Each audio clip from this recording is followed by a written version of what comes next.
e com muito prazer que a 63ª subseção da OAB tem o prazer de promover palestras com o objetivo de enriquecer cada dia mais o nosso conhecimento, e para isso nós estamos aqui hoje com muita alegria participando desta reunião. E dito isso, vamos dar início. Eu quero, em primeiro lugar, fazer a composição da mesa, e para isso vamos convidar, em primeiro lugar, o Dr. Ziba Alves de Assis, digníssimo presidente da 63ª subseção da OAB, para tomar assento na cadeira principal.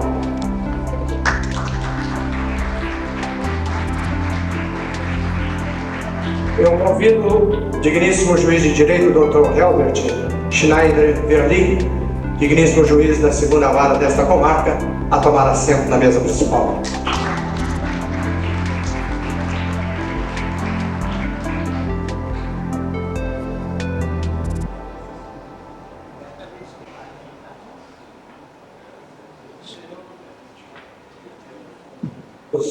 Convidar a doutora Rosângela Aparecida de Fátima, digníssima juíza de direito da primeira vara desta comarca.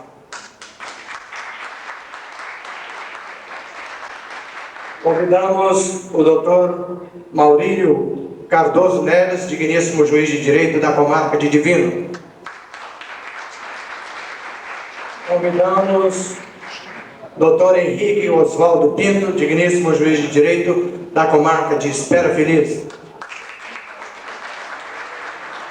Convidamos o doutor Paulo César Penido Coelho, digníssimo juiz de direito da comarca de Tombos. Convidamos o doutor José Mauro Pereira Lima, digníssimo promotor de justiça desta comarca. Convidamos a doutora Daniele Germano de Guimarães Arlé, digníssima promotora de justiça desta comarca. Convidamos o doutor Marcos de Aguiar Arlé, digníssimo promotor de justiça da comarca de Divino.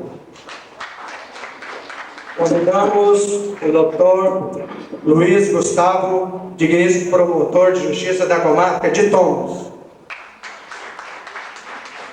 Convidamos o doutor Edgar Augusto Alves Santos, digníssimo promotor da comarca de Divino. Aliás, atenção, Espera Feliz. Convidamos o doutor José Mauro Catapreta Leal, vice-presidente da Seccional Mineira e professor da Faculdade Milton Campos. Convidamos o doutor Adilson Rocha, professor de Direito Penal e Criminalística. Convidamos o doutor Getúlio de Araújo Neto para tomar assento na mesa principal.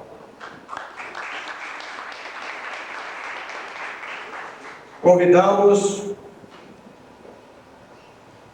o doutor José Inácio Francisco Muniz, vice-presidente da 63ª subseção da OAB, para tomar assento na mesa principal. Convidamos o capitão Rubens José de Souza, ou seu representante, para tomar assento na mesa principal. É o comandante da 75ª Companhia de Polícia em Canaã.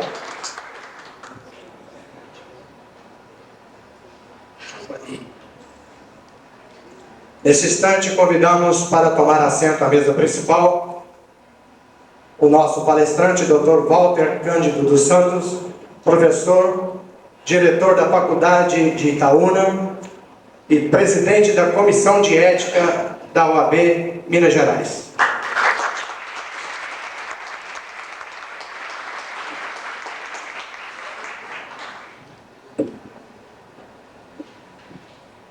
Eu convido a todos para assentar.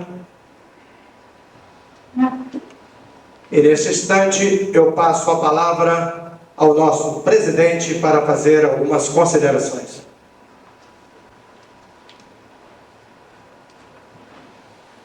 Meus caros colegas advogados da 63ª subseção de Carangola, meu caro amigo Dr. Walter Cândido dos Santos,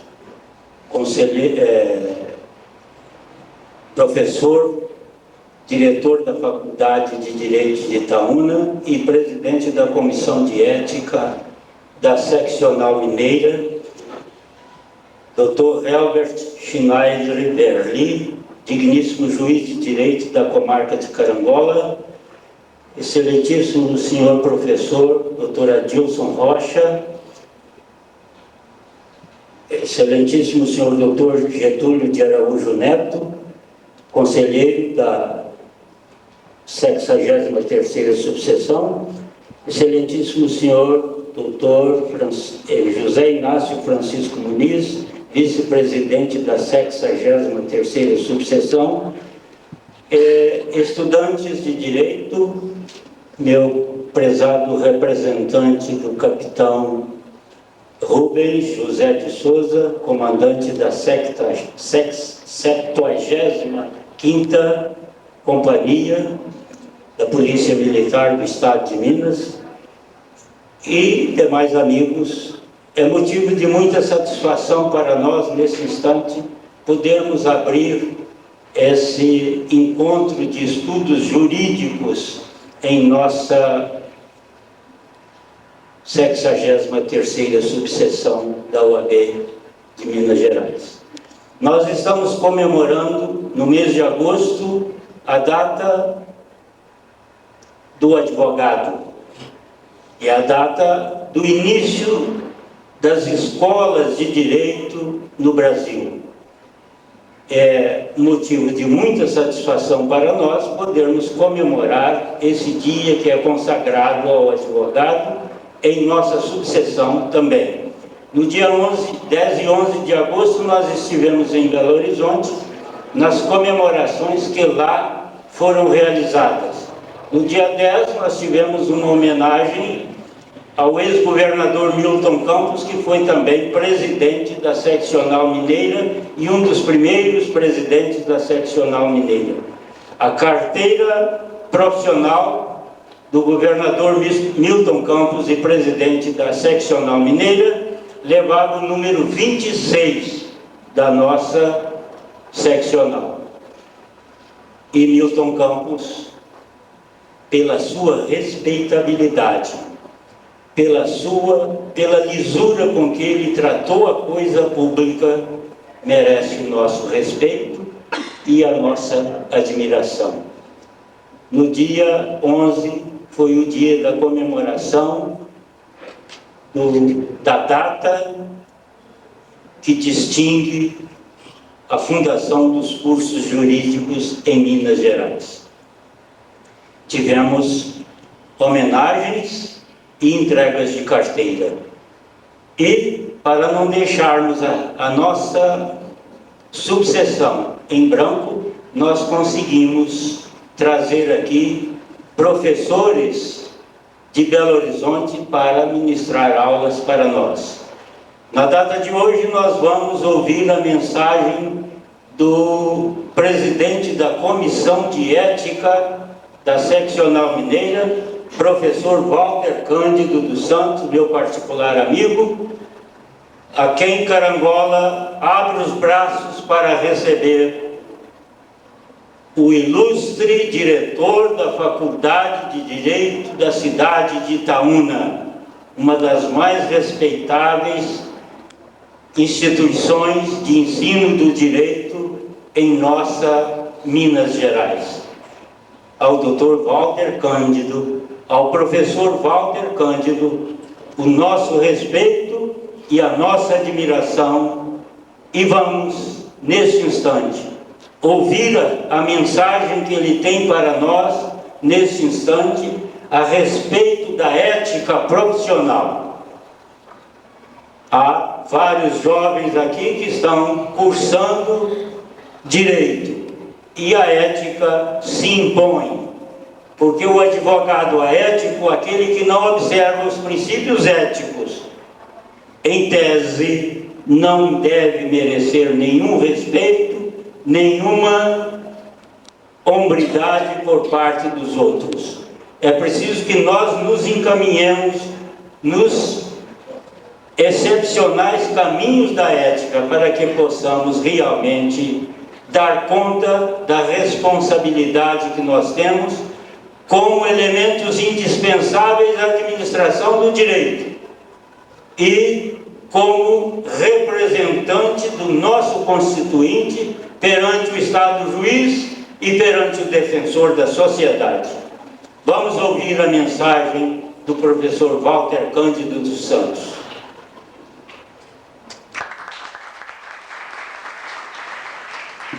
Presidente da 63ª subseção da OAB-MG, Dr. Ziba Alves de Assis, a quem eu muito prezo e tenho a felicidade, porque ouvi de sua boca a condição de seu amigo.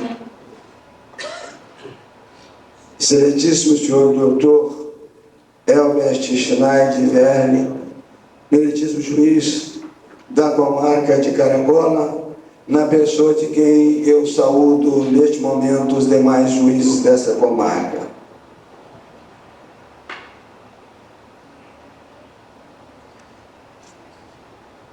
Ou melhor, dessa comarca e das comarcas vizinhas.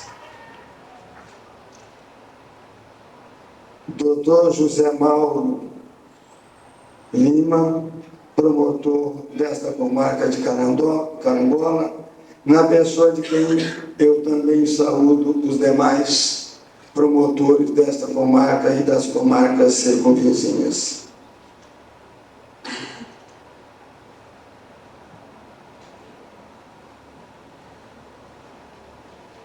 Meu prezado amigo Dr. Adilson Rocha, professor de Direito Penal da Academia Criminalística, Dr. Getúlio, quem eu tive a honra de conhecê-lo nesta noite, e feliz ainda por saber que Vossa Excelência é o decano desta comarca, portanto, muita experiência tem para passar para nós outros, os operários do direito.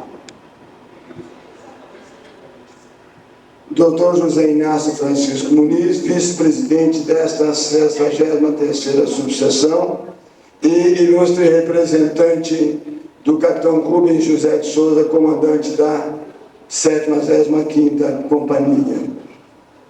Meus prezados colegas advogados, demais membros da diretoria desta subseção, estudantes de direito, minhas senhoras e meus senhores. É para mim grande satisfação estar neste momento pisando o solo de Carangola. Esta cidade me traz recordações. Foi nesta cidade que parte da minha infância eu vivi. Aqui nesta cidade eu cursei até o 3º ano primário. E meu pai, o velho sargento Geraldo Cândido dos Santos, foi comandante do destacamento de Carangola. E aqui criou o grupo de escoteiros, de quem também eu tive a oportunidade de viver. Então eu trago grandes recordações dessa cidade, embora tenha deixado ainda na época da minha infância, quando fui procurar outros caminhos, porque filho de militar naquela época não tinha condição de continuar os seus estudos, e a condição que a gente teve foi se deslocando, procurando meios nos grandes centros, onde a gente se encontra até a data de hoje. Portanto, tenho guardado no meu coração grandes lembranças dessa comarca. E quero agradecer ao Dr. Giba as palavras elogiosas que teceu a nosso respeito, bem como agradecer também pela oportunidade que me dá para que nesta noite aqui possa estar para trocar ideias com os senhores a respeito do advogado, e em especial da ética do advogado. Como o próprio doutor Silva já colocou, é de fundamental importância na profissão, porque somos os guardiões da sociedade. Então, nenhuma outra profissão se exige tanto o problema ético do que a profissão do advogado, a profissão do operário de direito. E o que é ética? Ética é a avaliação do juízo, né? É o juízo de avaliação do homem na sociedade. Não só o advogado tem que ter ética, mas todos os membros da sociedade. E ainda mais nos dias de hoje, quando estamos vivendo momentos terríveis por falta de ética. Hoje não há ética na família, não há ética na religião, não há ética na sociedade. E nós também, como membros da sociedade, às vezes fugimos à nossa ética. E isso nos preocupa bastante, embora tenhamos consciência, e temos consciência de que dentro do nosso quadro de advogados, em especial em Minas Gerais, esse problema tem sido muito pequeno em relação às demais seccionais que nós conhecemos. Em 1998, quando o doutor Reginaldo assumiu a presidência do Conselho Federal, ele, preocupado com o problema ético, entendeu de que nós tínhamos que fazer uma pesquisa, um levantamento para verificar a situação ética dos advogados. E esse ano de 1998, até outubro de 98, se levantou, se fez uma pesquisa para verificar as condições éticas dos profissionais de direito no Brasil. Nós tínhamos, naquela época, 420 faculdades de direito, 420 mil advogados. E dos 420 mil advogados naquela época, no levantamento que se fez, 10% dos advogados estavam envolvidos no problema ético.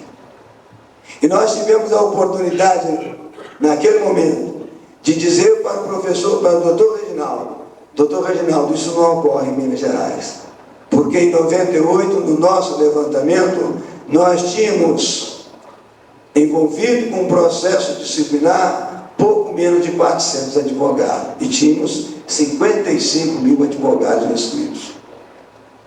Portanto, nós, mineiros, somos privilegiados, porque a maioria dos nossos colegas não se envolve em problema ético.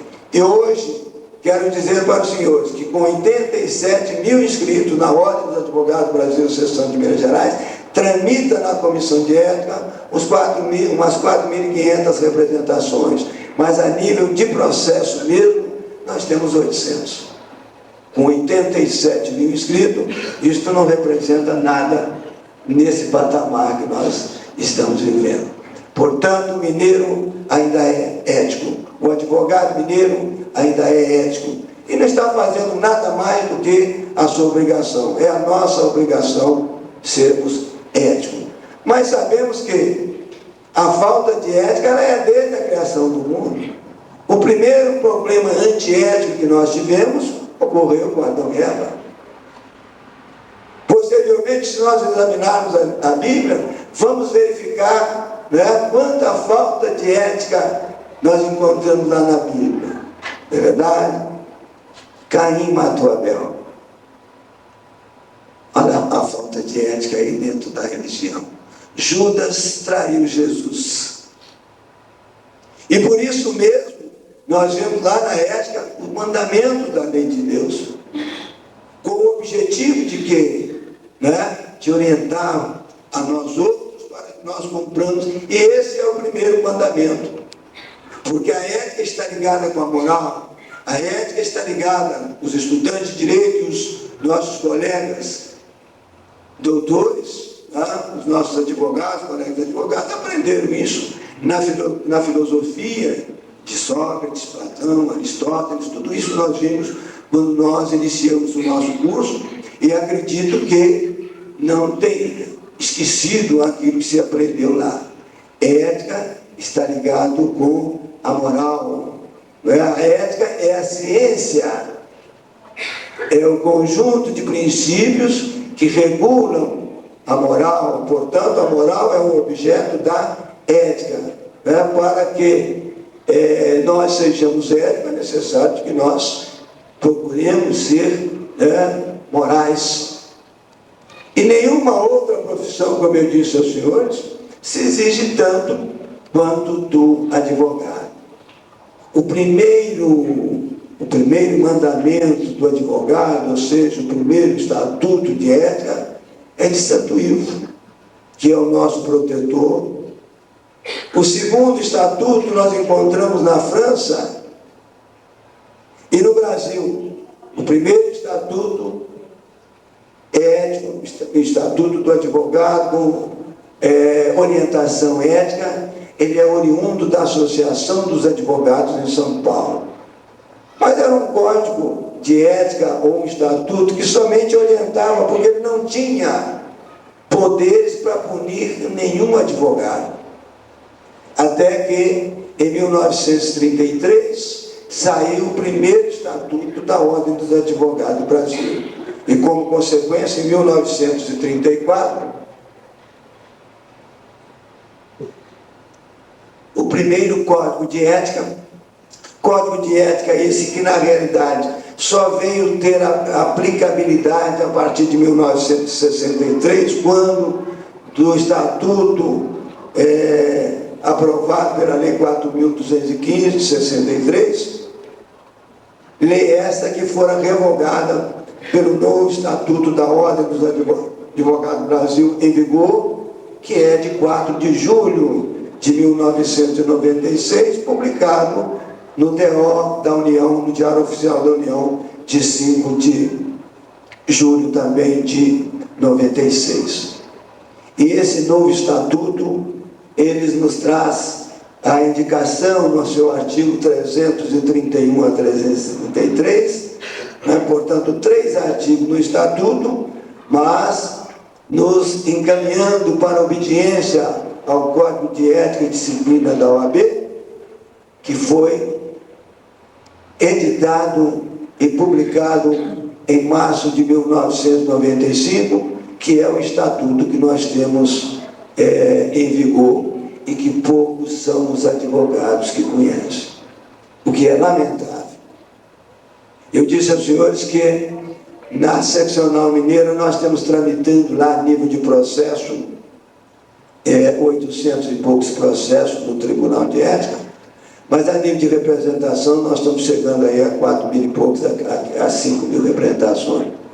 Todos os advogados, a maioria dos advogados que passam pela comissão de ética chegam bravos, porque o advogado, quando ele recebe uma notificação para responder uma denúncia que se faz contra ele, ele chega bravo lá na comissão de ética. Isso é um absurdo. Em especial até aqueles mais antigos, presidente de subseção, membro de... Isso é um absurdo, a ordem tem que defender a gente. E nós está me processando, quando na realidade não há processo nenhum ainda. A representação não é processo. Mas ele chega bravo lá, doutor, nós estamos fazendo isso em benefício justamente para preservar a condição do senhor, é que nós estamos fazendo isso com o senhor. Quando nós notificamos, não notificamos tão somente, ele tem que saber de que há uma denúncia contra ele. Nós tivemos exemplo lá na ordem, eu já estou na ordem há 11 anos, comecei como presidente de subseção em Betim, criei a subseção de Betim, e há 9 anos no Conselho Seccional. Nesses 9 anos, sempre atuei na comissão de ética. Estou nos meus 2 mandatos últimos como presidente da comissão, mas eu sempre atuei, desde que fui para o Conselho, atuei na comissão de ética e disciplina, como atuo na comissão de estágios de ordem, como atuo na comissão de seleção e prerrogativas. Portanto, hoje, devo ser o 2º ou 3º mais antigo conselheiro da ordem, com muita honra para mim, mas conheço tudo da ordem. Então, quando nós assumimos, As gestões anteriores era muito comum, chegava uma representação, não tinha nada, né? Se observava nada, simplesmente mandava arquivar. E muitas vezes o advogado lá chegava, eu quero uma certidão da minha condição.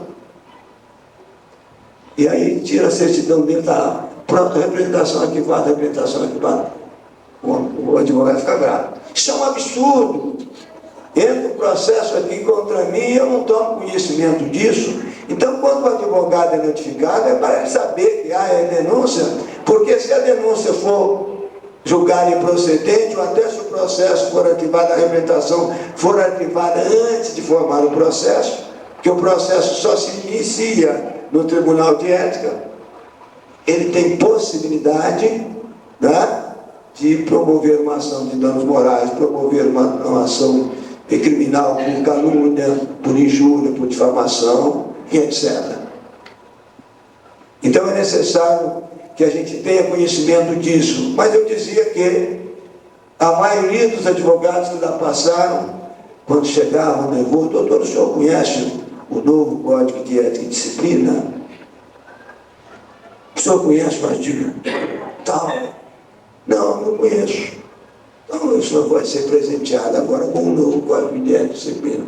Tem vontade, veja o artigo X. Então lá, doutor, o senhor tem razão, o senhor sabe que eu não havia realmente pensado por esse lado e tal. Muda a situação. Hoje, eles já estão conscientizados nesse sentido, a maioria deles.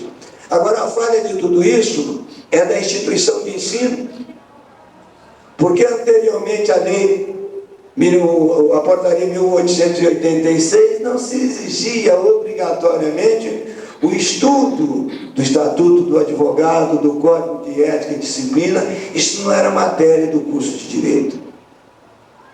Argumentava até, não, a escola não faz advogado, a escola faz bacharel em Direito. Mas é o bacharel em Direito que é o futuro advogado. A nova Lei de Diretrizes e Base, ela estabelece obrigatoriamente o ensino, no ensino jurídico, a matéria do Estatuto da Ordem e do Código de Ética e Disciplina. Isso é de fundamental importância para nós. A gente chega ao extremo de dizer para os senhores, eu disse que não conhece o Código de Ética. Tem advogado que não conhece ainda a Lei 8.994. Fazem as defesas, as representações, com base na Lei 4.215, que já está revogada desde julho de 96. Mas então, é necessário que nós conheçamos o novo Código de Ética e Disciplina, porque, como disse, nós somos os guardiões da sociedade brasileira. E diz a Constituição Federal, no seu artigo 133, que o advogado ele é indispensável à administração da justiça. Portanto, se ele é indispensável, ele é que vai defender o interesse da sociedade, logo, ele tem que dar o exemplo ético. E há uma preocupação muito grande em relação a isso, no que diz respeito à ordem. Nenhum estatuto, nenhum código profissional se determina tanto para o cumprimento do mesmo. E não poderia ser de outra forma. Não poderia ser de outra forma. Então eu disse que a Constituição, no seu artigo 133, estabelece essa indispensabilidade da justiça, o que vem ratificado aqui no Estatuto da Ordem dos Advogados do Brasil, a começar, né, nos primeiros artigos, no segundo artigo já estabelece isso. Diz lá o artigo 102º do nosso Estatuto: o advogado é indispensável à administração da justiça. Parágrafo 1º. No seu ministério privado, o advogado presta serviço público e exerce função social. No processo judicial, o advogado contribui na postulação de decisão favorável ao seu constituinte, ao convencimento do julgador, e seus atos constituem munus público, completando o parágrafo 3º, que no exercício da profissão o advogado é inviolável por seus atos e manifestações no limite da lei. Então, olha só a força que nós temos para brigar para os nossos clientes, na defesa dos nossos clientes. E esse exercício é só nosso. Só nós, advogados, temos esse poder. Embora hoje, dentro da Justiça do Trabalho, ou já nos juizados especiais, contestado até por nós, da Ordem dos Advogados do Brasil, aplica-se o princípio do jus postulante, né? E já estamos sentindo alguns juízes do trabalho, alguns tribunais regionais de trabalho, e entendendo que o cliente ali, ele não pode estar sem o advogado.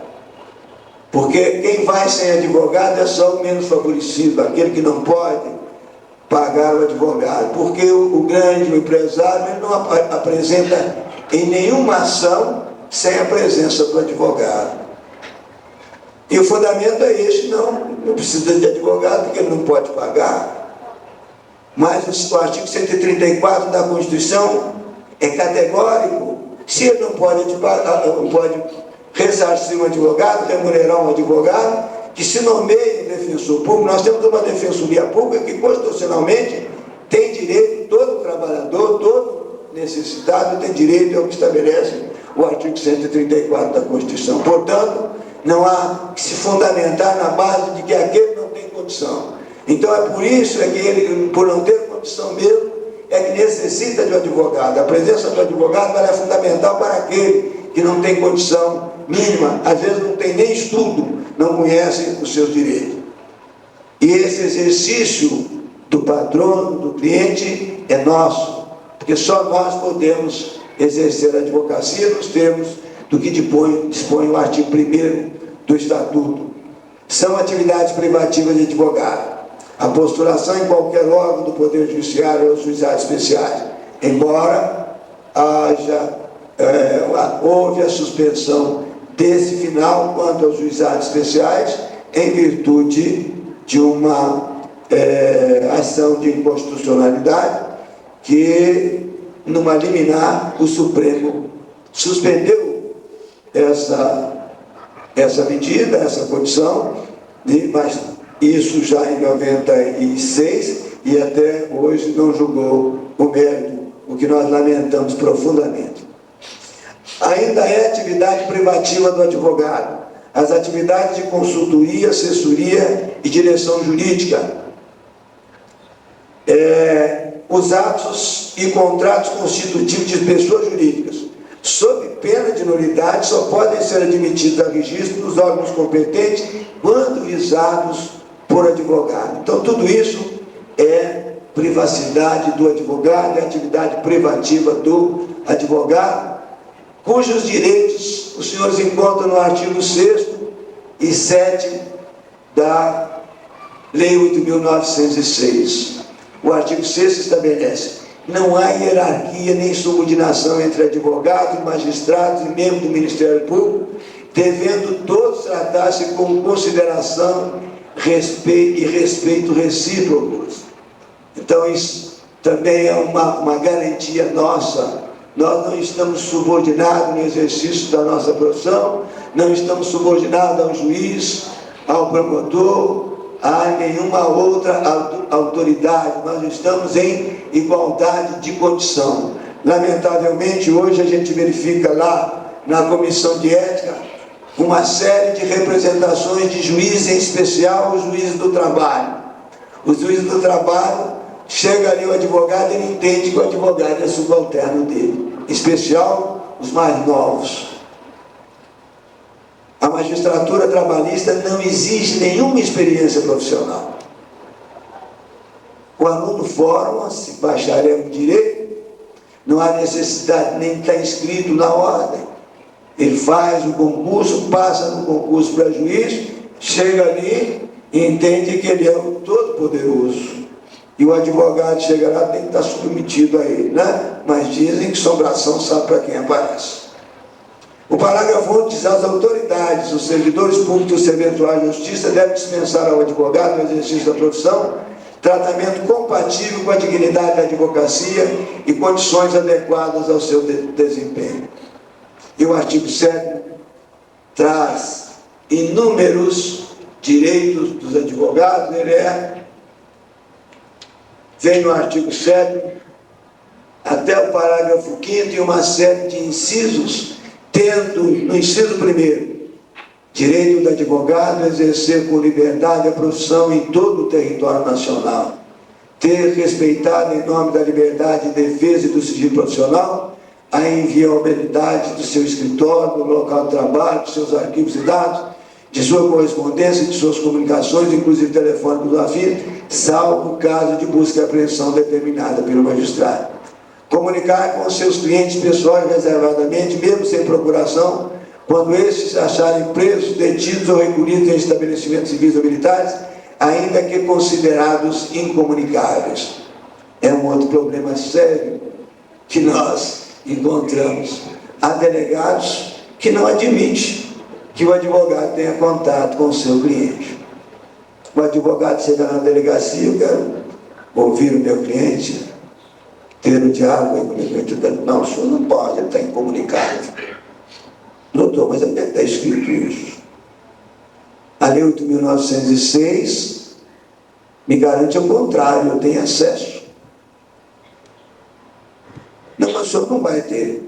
Nós não vamos brigar, né? O advogado não tem que brigar com o delegado, não. E às vezes até o COPS também. O delegado não aceitou e briga. Não, vamos procurar. Então o senhor vai me dar uma certidão de que eu não posso ver o meu cliente? E aí vamos procurar a ordem, para a ordem ver o que pode, né, resolver. O outro direito, eu estou fundamentando para o senhor, colocando para os senhores os mais importantes, porque são inúmeros, senão, se nós formos comentar todo o estatuto, né, eu quero chegar lá no Código de Ética e Disciplina, portanto eu vou resumir o máximo a nossa colocação para os senhores, a nossa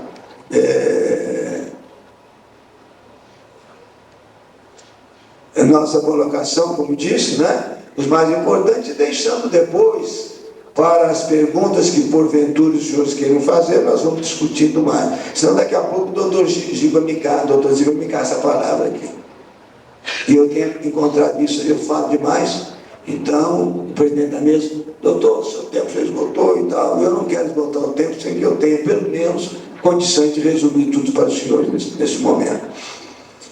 Não ser recolhido preso antes de sentença transitada em julgado, senão em sala do Estado-Maior, com instalações e comodidades condignas, na sua falta, em prisão domiciliar. Ingressar livremente na sala das sessões dos tribunais, mesmo além dos cancelos, que separa a parte reservada aos magistrados. Nas salas de dependência de audiência, secretarias, cartórios, ofícios de justiça, serviços notariais de registro, no caso de delegacias e prisões, mesmo fora do horário de expediente, independentemente da presença de seus titulares.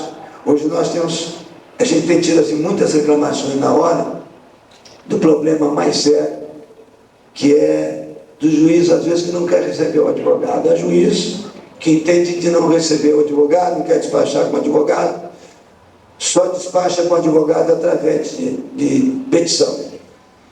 E era para eu ter trazido, eu não sei se o doutor Ziba recebeu já o jornalzinho dessa semana, desse mês de agosto. O senhor já recebeu? No jornalzinho dessa semana, os senhores podem ver uma decisão da Corregedoria da Justiça Federal relacionada com esse aspecto do advogado que não foi recebido pelo juiz e foi objeto de uma representação, e a Corregedoria estabeleceu lá um provimento no sentido de proibir os juízes que não querem despachar com os advogados. Isso saiu no nosso jornalzinho último agora de agosto. Portanto, esses são um dos elementos mais importantes dentro desse direito, né? Ter vista dos processos judiciais ou administrativos de qualquer natureza, em cartório, na repartição competente ou retirado pelos prazos legais. retirar autos de processos fins, mesmo sem procuração, pelo prazo de 10 dias. Esse é um outro problema. Hoje, nós chegamos no cartório, eu estou colocando os exemplos que tem, nunca me aconteceu isso, né? Já tive esse problema, assim, na Justiça do Trabalho, de querer ver um processo e o diretor, o escrevente disse: o senhor não pode ver o processo, o senhor tem procuração? Não tem, mas eu quero ver o processo. É um direito que a lei me assiste. Ah, mas não pode, não pode por quê? Onde está escrito isso? Me chama o diretor da secretaria. Chama o diretor da secretaria. Não, doutor, infelizmente, sem procuração. Não, e a lei 8.906? É um direito meu. Ah, mas o senhor não pode, não. Então o senhor me dá uma certidão. Ah, doutor, mas eu não posso. Tem que expedir. Se o senhor está me negando, eu vi o processo. Eu preciso da certidão. Aí foi o juiz. E o juiz, então, determinou que me desse vista do processo. Não quero nada mais do que aquilo que a lei me faculta. Não vou brigar com nenhum escrevente, não vou brigar com o diretor do cartório, não vou brigar com o juiz, mas vou requerer do mesmo a certidão que eu estou proibido, ou que não posso, por isso ou por aquilo e tal. Tem que expedir a certidão para que eu possa tomar as medidas necessárias. Então, em relação à ética, eu disse aos senhores, quer dizer, tantos outros problemas dentro do estatuto que os senhores vão examinar, não é? Está relacionado com, pode estar envolvido com a ética, mas vamos verificar a parte ética mesmo, não é? Resumindo para os senhores, e depois nós podemos discutir, dialogar aí os questionamentos dos senhores, aquilo que mais for de interesse dos senhores. Mas esse artigo 31 a 33, ele resume o problema da ética do profissional do direito. Artigo 31, que é um capítulo 8 do Estatuto da Ordem. O advogado deve proceder de forma que o torne merecedor de respeito e que contribua para o prestígio da classe da advocacia. O advogado, no exercício da profissão, deve manter independência em qualquer circunstância. Nenhum receio de desagradar ao magistrado ou a qualquer autoridade, nem de incorrer em impopularidade, deve deter o advogado no exercício da profissão. É óbvio, com devido respeito, é claro, como nós já enumeramos para os senhores, né? O advogado é responsável pelos atos que no exercício profissional praticar com dolo ou culpa. Isso aqui é muito importante para nós. E nós temos encontrado casos lá na Comissão de Ética. O cliente chega no nosso escritório e o nosso escritório é um confessionário, né? O exercício da profissão também é um sacerdócio. E ele ali confidencia tudo e fala, desabafa, fala palavrão e etc.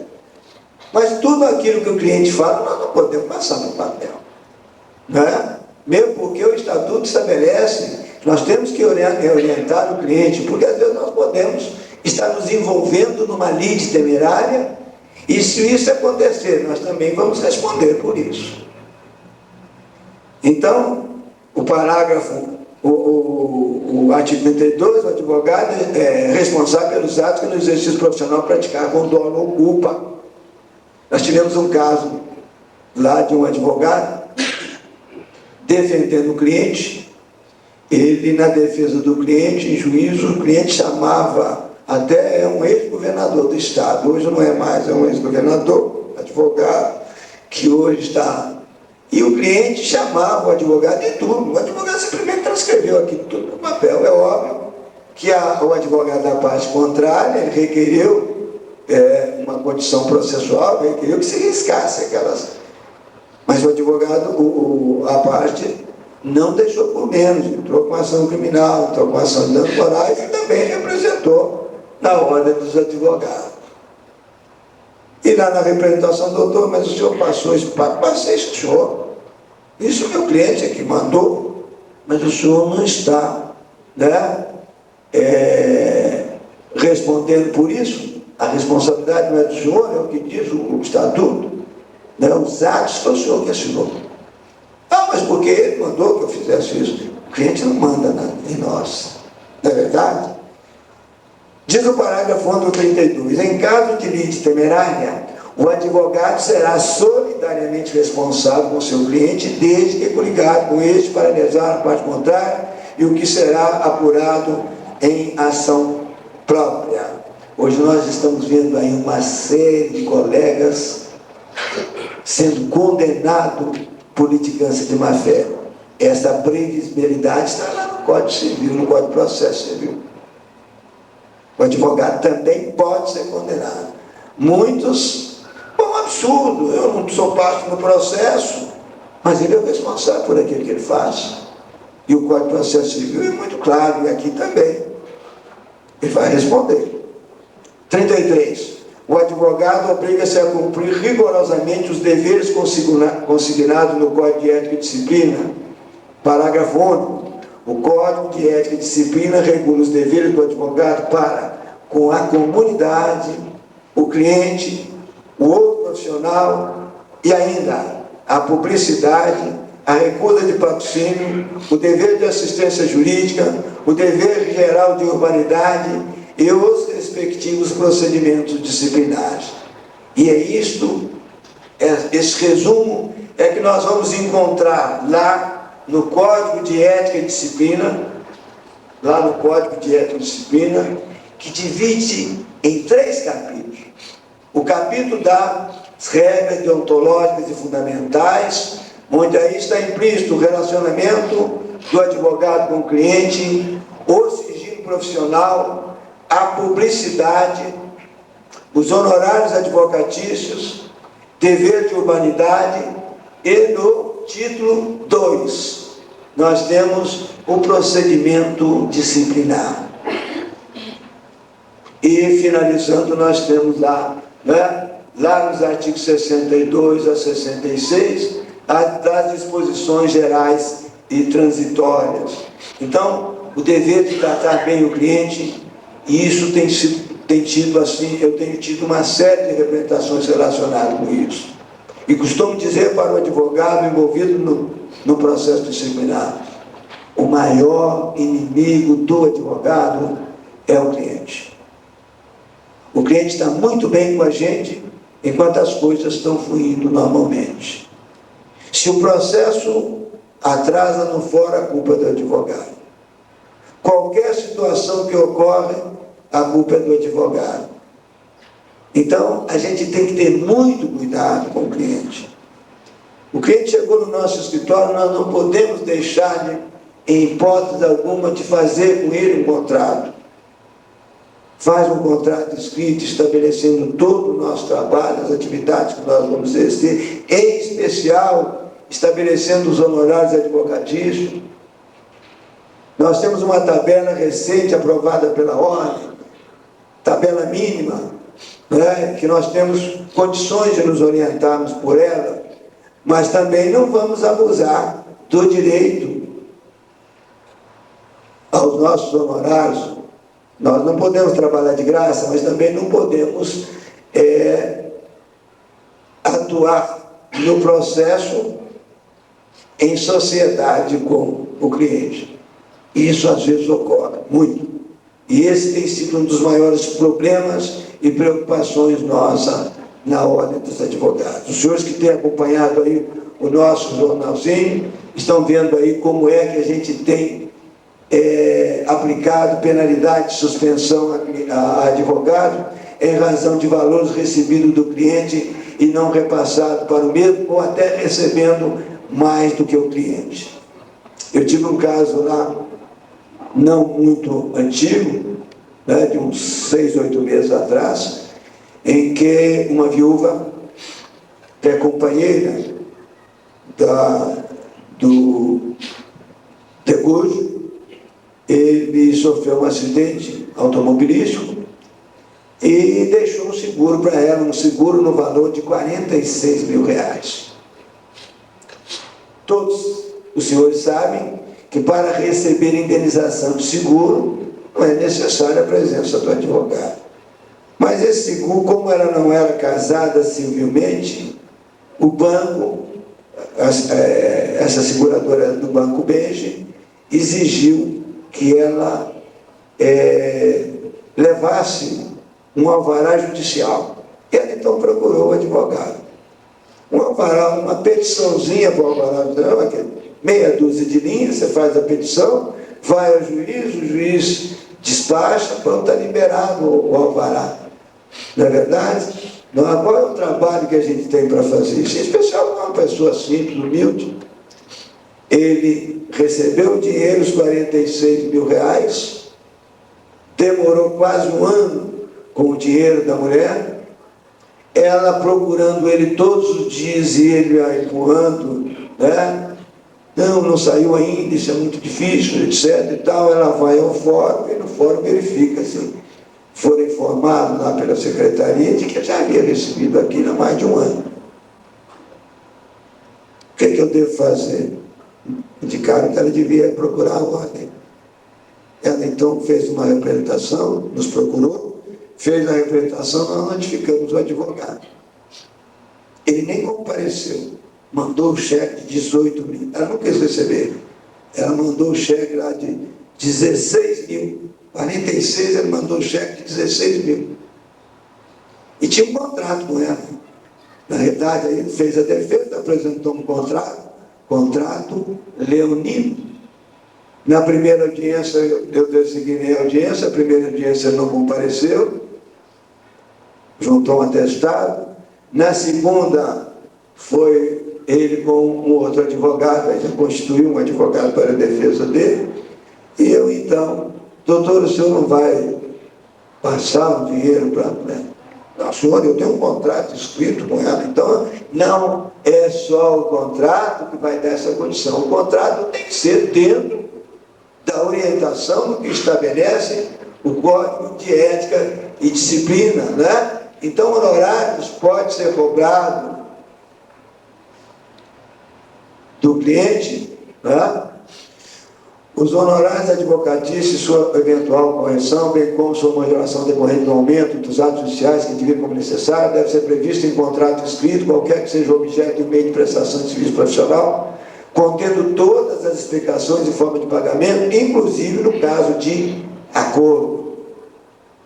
Parágrafo 1º, os honorários de sucumbência não excluem os contratados, porém deve ser levado em conta no acerto final com o cliente ou constituinte, tendo sempre presente o que foi ajustado na aceitação da causa. Outro problema sério, nós recebemos, o advogado recebe o dinheiro do cliente, a primeira coisa que ele faz é deduzir os seus valores, deduzir os honorários. Somente pode, se houver a previsibilidade no contrato. A compensação ou o desconto dos honorários contratados e de valores que devem ser entregues ao constituinte ou cliente só podem ocorrer se houver prévia autorização ou previsão contratual. Então é necessário que nós tomemos todos esses cuidados na elaboração do contrato, seguindo à risca o que está previsto no Código de Ética e Disciplina, sob pena da gente estar envolvido numa representação e, como consequência, até no processo disciplinar. O artigo 36, os honorários profissionais devem ser fixados com moderação, atendidos os elementos seguintes. Então, aqui ele enumera todos os elementos: relevância, o vulto, a complexidade, a dificuldade da causa, o trabalho e o tempo necessário, a possibilidade de ficar o advogado impedido de intervir em outros casos, o valor da causa, a condição econômica do cliente e o proveito para ele resultante do serviço profissional, caráter de intervenção e etc. O lugar da prestação de serviço, a competência e o renome do profissional, a praxe do fórum sobre os trabalhos análogos. Então, tudo isso deve ser observado pelo advogado na contratação da prestação de serviço com o seu cliente, para evitar problemas futuros. Hoje nós temos um código de ética bem dissecado, bem esclarecedor e que qualquer advogado seguindo isso aqui pode ter certeza de que não estará envolvido em processo disciplinar em hipótese alguma. O outro problema que nós temos que estar atentos é o problema da publicidade, da captação de clientela, é um outro problema sério que nós estamos enfrentando lá, porque a lei proíbe o problema do exercício da advocacia com outra profissão, né? Então, isso é importante que a gente também observa, e o dever de urbanidade. Então, se nós falharmos com isso, né, além daquelas infrações previstas no artigo 34 do Estatuto da Ordem dos Advogados do Brasil, ele enumera alguns parágrafos e incisos relacionados com a infração disciplinar, artigo 34. Então, tudo isso aqui é passível de punição, e as punições, elas variam, especialmente para os nossos estudantes de direito, elas variam da pena de censura, advertência, suspensão, até a exclusão e ainda acrescidas de multa, dependendo do entendimento do julgador. Então, contrariando esses elementos que nós procuramos resumir para os senhores, nós estaremos sujeitos a uma denúncia na ordem. Então, essa denúncia vem através de uma representação que qualquer prejudicado pode representar, ou nós mesmos, de ofício, podemos também abrir o processo disciplinar contra o advogado. Com todo o direito de ampla defesa, que é constitucional, o princípio do contraditório, o máximo possível. Recebida a representação, nós vamos examinar os pressupostos de admissibilidade e, havendo os princípios ou os pressupostos de admissibilidade, nós notificamos o advogado. E não sendo assim, se não preencher os pressupostos, nós, de plano, mandamos arquivar a representação. Mas se houver qualquer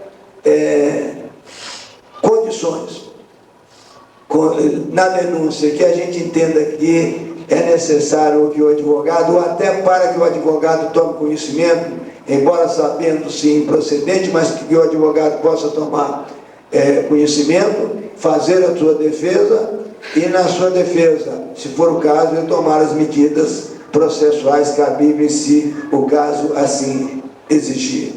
Então, notificado o advogado, ele tem 15 dias para apresentar a defesa. Da defesa do advogado se dá vista a parte que também tem 15 dias. Se houver necessidade de instruir a representação, nós instruímos a representação, e após a instrução da mesma, é emitido pelo relator. Aqui nós temos alguns conselheiros subseccionais que já têm conhecimento desse procedimento, né? É emitido o parecer preliminar, e esse parecer preliminar é encaminhado ao Tribunal de Ética, e no Tribunal de Ética inicia-se o processo disciplinar. Ali se designa o relator, que pode acatar ou não o parecer preliminar. Na maioria das vezes tem acatado. Agora, eu queria dizer para os nossos relatores do Conselho Subseccional que muitos conselhos subseccionais ainda não estão seguindo à risca o que estabelece o artigo 52. Ele instrui a testemunha, mas não emite o parecer preliminar. Este é fundamental, né? E seguir à risca. Muitas vezes chega o processo lá sem que houve as testemunhas, mas não notifica o advogado para apresentar as suas razões finais, para que as partes possam apresentar as suas razões finais. Então fica faltando, né, algo importante dentro do processo. Então tem que se seguir à risca. Não encontrou o advogado ou o advogado revela, nomeia-se um defensor dativo para a defesa dele. Se há testemunhas, vamos ouvir todas as testemunhas, porém não temos competência. E os advogados, isso é comum no processo disciplinar, o advogado requerer para que nós possamos intimar a testemunha. A ordem não tem competência para intimar testemunha nenhuma. O código anterior ele estabelecia isso, intima-se testemunha, nós não temos competência. O novo código de ética veio corrigir esta falha. Só o magistrado pode intimar a testemunha. Nós não temos competência para intimar a testemunha. Então, podemos ouvir a testemunha. Também não temos que aplicar a testemunha e juramento, jurar a verdade. Nós não temos competência para isso. Só o juiz tem competência para isso. Então, o comparecimento da testemunha, nós temos que notificar a parte para a audiência, devendo as mesmas se incumbirem do comparecimento de suas testemunhas. E há advogados que ficam bravos, o senhor não intimou, não tem interesse. Se tem interesse, o senhor traz, porque nós não temos competência, é o que está no Código de Ética e Disciplina. Então, emitido o parecer, segue para o Tribunal de Ética, ali se inicia um processo disciplinar, que vai ao julgamento. O nosso Tribunal de Ética Mineiro hoje, ele se compõe de 4 turmas de julgamento, e da decisão do Tribunal de Ética cabe recurso para o Conselho Estadual, também dentro do prazo de 15 dias. Então era esse a síntese que eu gostaria de trazer para os senhores, né? Mas me colocando à disposição. Normalmente a gente tem 40 minutos, eu falei aqui 1 hora. E aí já sei que os senhores já estão assim meio cansados, mas eu estou à disposição dos senhores, não só aqui, como na ordem, para qualquer eventualidade. Estarei sempre à disposição na minha instituição de ensino, lá na Faculdade de Direito de Itaúna, que tenho a honra de estar prestando lá o meu serviço como professor. O reitor da universidade também é advogado, amigo nosso há muitos anos, e é o presidente da 34ª subseção da Ordem dos Advogados do Brasil, já estando também no seu 2º mandato. Portanto, quero agradecer aos senhores a paciência de me ouvir por tanto tempo. Espero ter dado condições aos senhores para que a gente possa responder as questões que forem do interesse de todos, e agradecer mais uma vez ao meu ilustre amigo Dr. Ziba pela oportunidade que me deu, e me colocar à disposição não só da subseção, da 63ª subseção, como também de todos os senhores advogados e estudantes de direito desta comarca. Muito obrigado.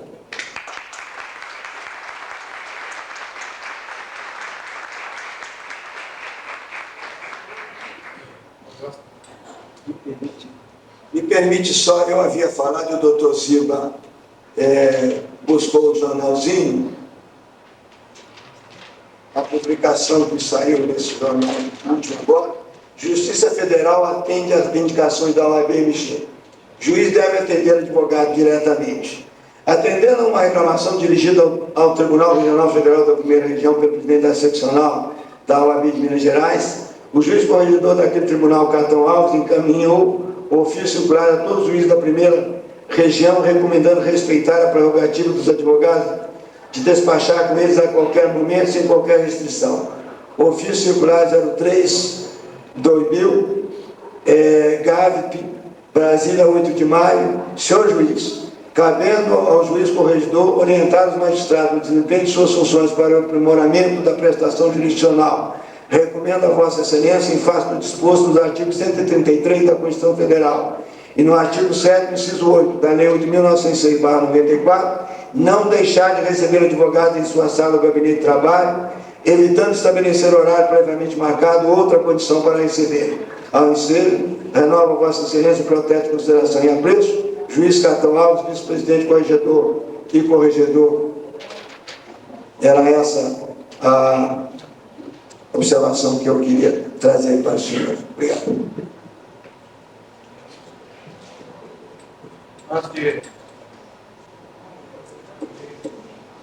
Antes de passarmos às perguntas, eu quero registrar com muito prazer a presença do nosso colega, Dr. Zé Mauro Catapreto, vice-presidente da seccional da OAB Minas Gerais. Gostaríamos de saber se, dentre os nossos colegas, tem alguém que gostaria de formular alguma pergunta. Momento é oportuno. Não havendo ninguém que queira, doutor Cirilo.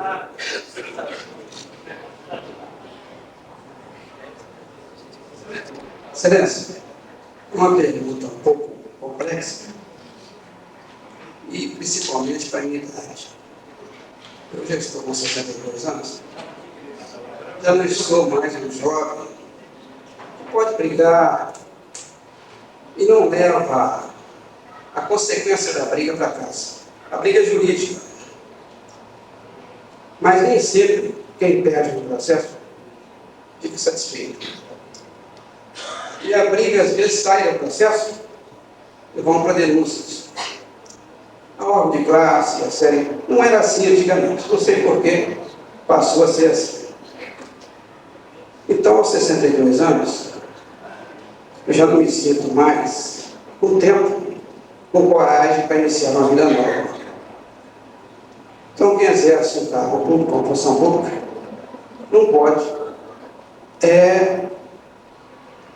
se arriscar a perder o emprego por brigas dentro do processo. O problema é o seguinte: a Defensoria Pública, ela assiste ao carente. Eu já tive um problema desse com um juiz aposentado do Estado do Rio, que antes da Lei 80/94, organizou a Defensoria Pública da União, do Território e do Distrito Federal. Ele disse que no Rio de Janeiro a Defensoria Pública atingia também a não carente. Eu disse para ele que em Minas, o decreto de 81 nos obrigava a atender somente aos carentes. Ele disse, mas no Rio não é assim, é que o senhor vai atender também o não carente, que o advogado havia não comparecido à audiência. Por eu estou perdendo uma atividade processual, porque eu estaria atendendo um carente, essa é a minha função. Eu não posso estar substituindo um colega, eu vou atender para não criar um problema. Mas o problema que mais surge no processo penal é que o réu contrata um advogado. Esse advogado vai até um certo ponto do processo. Quando chega a uma determinada fase processual, o advogado renuncia por um problema particular com o cliente. E o processo, então, é encaminhado à Defensoria Pública. E, às vezes, o réu não é carente. E cria aquele problema do defensor público ter que atuar. Se ele atua, estará roubando honorários de um outro futuro, de um outro colega advogado. Porque se o réu tem condição de contratar um advogado, o defensor público trabalhando, está roubando um colega. Se ele diz que não atua, ele cria um problema com o juiz ou a juíza que teria determinado a sua atuação. A orientação da Defensoria Pública do Estado de Minas Gerais é que nós não atuemos em processo de réu que teve advogado contratado. Qual seria a solução que a Ordem de Advogados de Seção Mineira poderia, com o Tribunal de Justiça e com a Defensoria Pública do Estado de Minas Gerais, organizar essa situação? Porque se o réu não tiver advogado, vai acontecer uma nulidade processual. Nas alegações finais, provavelmente vão no júri. Né? Aí chega ao ponto de acontecer, como já aconteceu aqui em 87, que eu fiz um júri de dois réus de defesa incompatíveis. Eu aleguei para o juiz, ele não só vai atuar, o réu, um não é carente, outro é carente, eu atuei, não foi absolvido, eu não foi condenado, eu nunca vi aquilo. Eu defendendo um e dizendo que o outro não deu a causa ao resultado. Mas o mais grave disso tudo é que o réu, no processo criminal, ele tem que alegar no interrogatório que ele é pobre, senão ele não pode ser assistido. E depois que ele já está numa fase adiantada, ele sem se declarar pobre, o advogado renuncia e vai para a defensoria. O artigo 4 da Lei 1060 diz que a primeira condição para ter direito à assistência judiciária é se declarar pobre, e também a justiça gratuita. É uma situação difícil, que se o juiz não age, não manda, não nomeia negativo, a nulidade. Não seria, então, o caso do juiz primeiro comunicar-se com o réu, mandar intimar o réu, para ele declarar se ele é pobre ou não, porque não adianta intimá-lo da renúncia do advogado. Não adianta intimar da renúncia do réu, ele silencia e o processo é encaminhado para a defensoria sem ele ter dito que era carente. O defensor, então, para não criar um problema, ele aceita. No momento que ele aceita, ele está roubando o tempo que ele dispensaria ao carente. Ele está desvirtuando a sua função. E atrapalhando também o colega, porque às vezes aquele réu que teria condição de contratar um advogado, e principalmente porque ele não se declarou carente. Eu tive um caso, eu fui salvo pelo bom, pelo meritíssimo juiz, que aqui está presente, de um processo que a colega renunciou depois de ter apelado. E o processo foi encaminhado à Defensoria Pública. Como eu estou sozinho há quase 2 anos, eu ultrapassei o prazo de 8 dias, que seria em dobro 16 para as razões. E quando encaminhei, quando de repente vi a busca e apreensão, eu devolvi o processo. E houve um incidente, porque entenderam, não o juiz, que eu não havia cumprido com a minha obrigação, que não era obrigação coisa nenhuma, porque eu tinha contratado um advogado, não tinha dito carente, o processo foi a defensoria. E o juiz me reabriu o prazo. E eu disse, como preliminar de apelação, aí eu fiz as razões de apelação, eu disse, como preliminar de apelação, eu aleguei que o advogado constituído ele é obrigado a continuar 10 dias no exercício do mandato. E se as razões de apelação são 8 dias, ele estaria 2 dias além do prazo. Ele teria que fazer as razões e não eu. Mas é um problema desagradável, porque se não fosse no momento daquela atitude, daquela autoridade judiciária, eu poderia estar dentro da Defensoria Pública como um processo, talvez a mais, eu não tenho idade no próximo momento. Então, essa posição do réu do processo criminal não se declarar pobre, o processo ser encaminhado à Defensoria, cria 2 problemas. Primeiro, nós roubamos os honorários do colega. E segundo, nós roubamos do carente aqueles minutos que nós poderíamos estar dispensando a outra. Eu queria que Vossa Excelência, por exemplo, se fosse o caso, dissesse o que a ordem pode fazer, junto com a Defensoria Pública do Estado de Minas Gerais e o Tribunal de Justiça, para normalizar isso. Pelo menos que o juiz encaminhasse, intimasse o réu para contratar um advogado ou dizer se é ou não carente, como acontece no juizado especial. O Senhor Celeste tem que solicitar a atuação da Defensoria Pública. Inicialmente eu quero contestar em termos, Vossa Excelência, quando se julga velho. O senhor não está velho. A idade não envelhece ninguém. Eu já estou com 65 anos, não me considero velho. Eu sou jovem, eu tenho mentalidade jovem, e o senhor também tem mentalidade jovem. Tanto é verdade que o senhor está atuando aí. Idade não é velhice, então não vamos considerar velho. Me desculpe, mas eu não fiz com o objetivo de ofender o senhor, mas eu estou reservando a nossa condição de jovem também. Em relação à colocação do senhor quanto a esse procedimento, não é a primeira reclamação que nós temos. E já há uma preocupação nesse sentido, e a Defensoria Pública está estudando um projeto para que se resolva esse problema. Eu digo isso para o senhor porque tenho a minha mulher defensora pública, tenho a minha sogra defensora pública, tá? Então já conheço bastante os problemas dos defensores públicos e há a preocupação da ordem. Então isso realmente tem sido um problema muito sério, tá? A ordem se envolveu aí no sentido de ampliar o quadro. O senhor sabe que só saiu esse quadro de defensores públicos aí por interferência nossa, não é meu ilustre vice-presidente. Então, por interferência nossa, o que é insuficiente, e o senhor sabe que todos aqueles, a maioria dos que foram nomeados, já escorregaram, já estão saindo, porque o salário não compensa, não é verdade?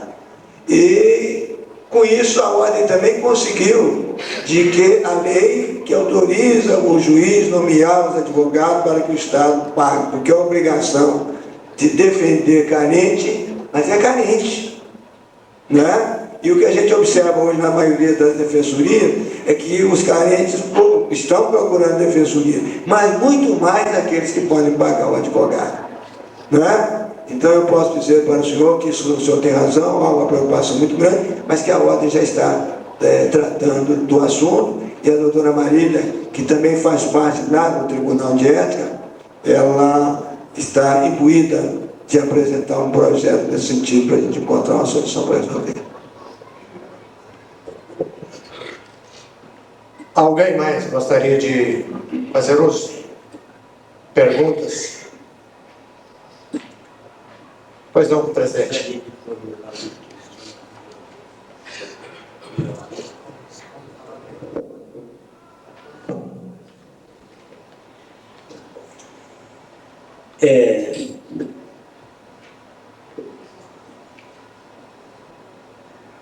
Sobre esse problema, como é que nós vamos resolver uma situação que às vezes aparece? Nós precisamos dar atenção àqueles que não podem pagar. E temos tido muitas reclamações neste sentido na OAB local.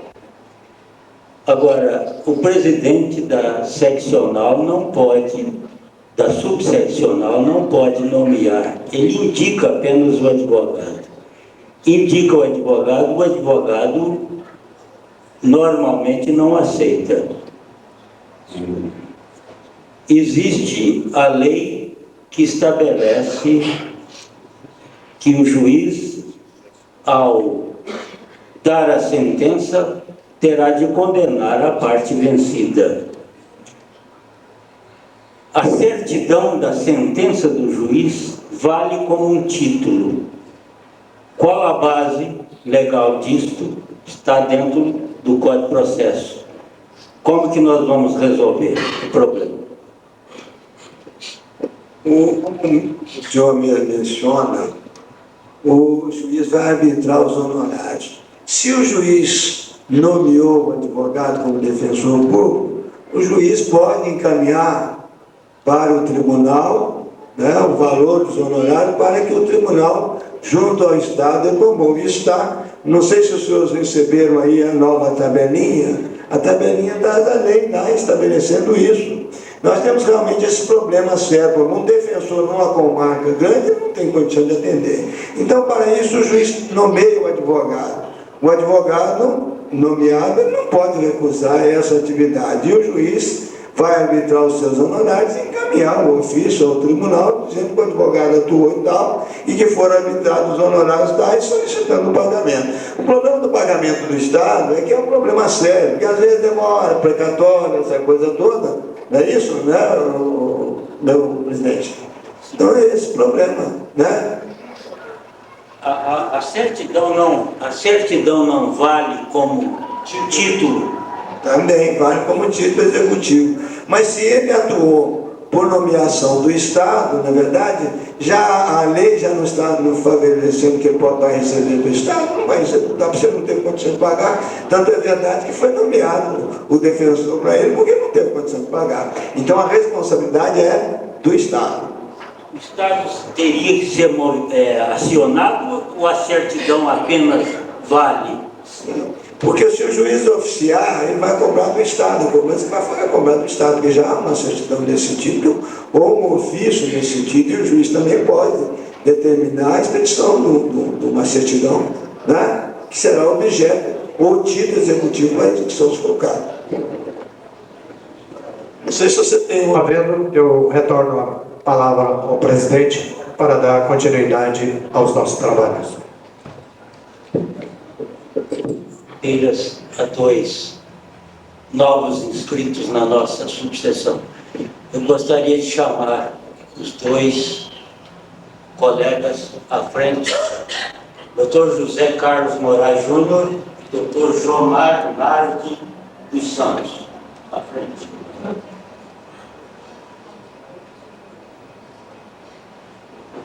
De pé.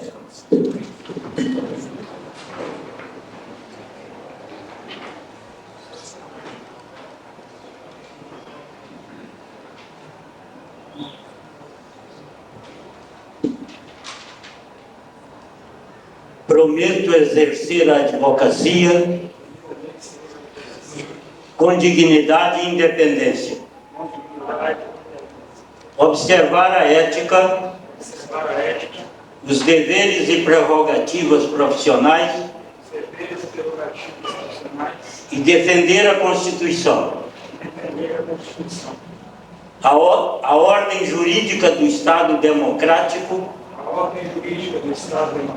os direitos humanos, a justiça social e a boa aplicação das leis, a rápida administração da justiça e o aperfeiçoamento da cultura e das instituições jurídicas. Em nome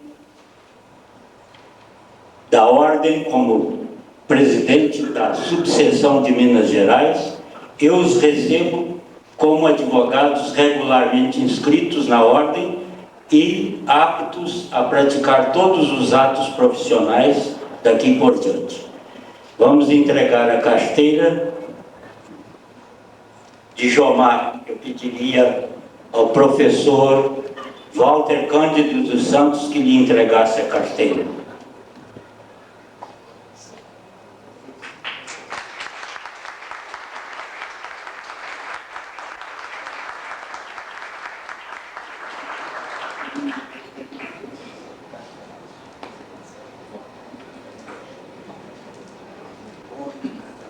José Carlos Moraes Júnior, o tio dele, que é advogado, está aqui para pedir ao tio que entregue a carteira.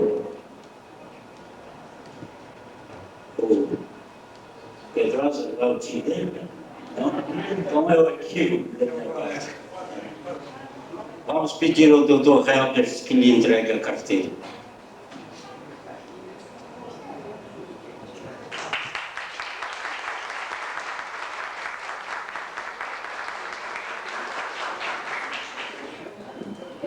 Doutor José Maldo está entregando. Já entregou, só falta para distintivo da Ordem aos novos advogados. Muito obrigado.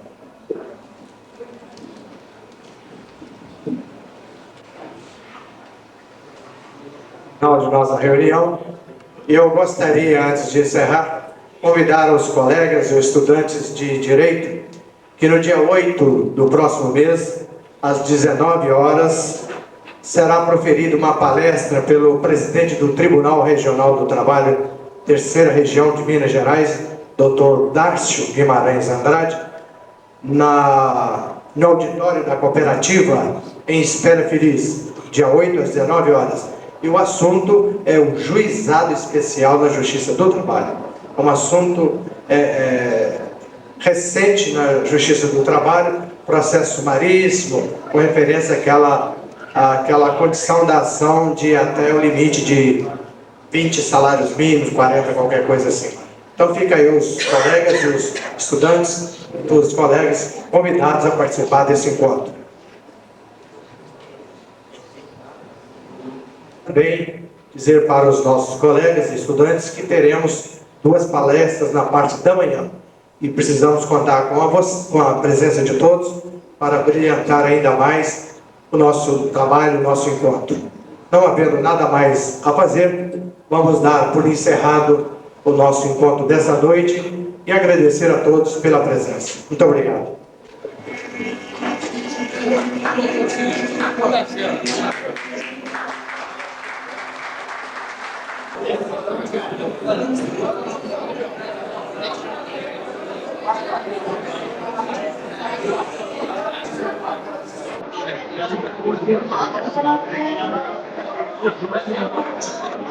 Tem